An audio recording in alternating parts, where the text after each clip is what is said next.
The following segment is sponsored by Beyond Finance.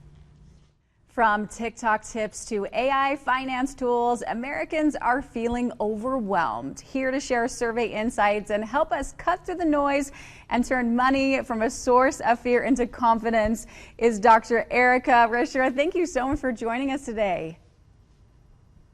Thank you so much for having me.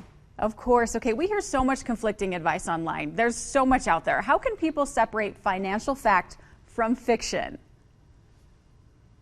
That is a $1 million question, honestly. But I think it really starts with being grounded in your own financial goals and being able to trust your financial decision making so you can spot that bad advice and avoid those costly mistakes. And how you do that, building that trust muscle, is starting with a healthy dose of skepticism. Don't take things at face value. Don't believe everything you see. There's a lot of misinformation out there, as we know, and there are a lot of influencers out there, for example, who are bringing financial guidance and education to people and presenting it as truth, where it can actually be a scam. It can be things that are misleading, that make money for them and not for the consumer.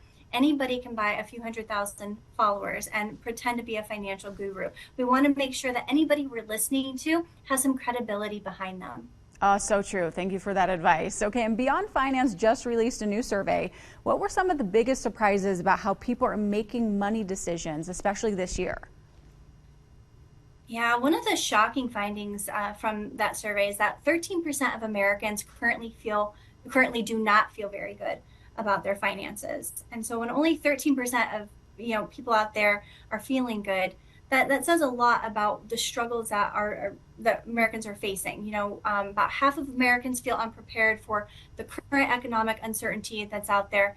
And, this really comes down to not only the nuts and bolts of the finances, but those emotional drivers like that anxiety and those past missteps that continue to erode financial confidence, in addition to everything that's going on out there.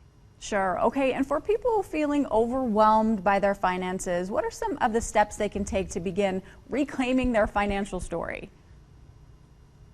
I'd just like to reaffirm that if you are feeling overwhelmed by your finances, that is completely normal. And it's so important to give yourself that grace and compassion to move forward. And to move forward, a great place to start is beginning to develop your own personal financial self-concept and really understanding your beliefs and your experiences and your emotions and how those have influenced your financial choices and whether or not you want those things to continue to influence your financial choices going forward. And also being able to practice that discernment to distinguish between what's helpful and what's not.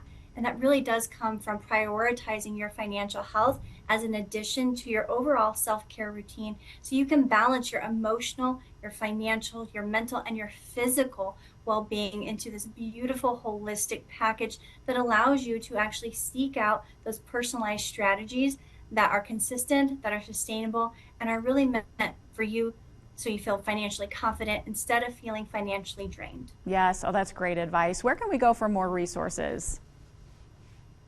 You can go to the newsroom at beyondfinance.com to check out all of our Financial Practice Week resources, and we even have a downloadable financial practice guide for you. Oh, Erika, this is wonderful info. Thank you so much for joining me today. Have a great day. It's wonderful to see you.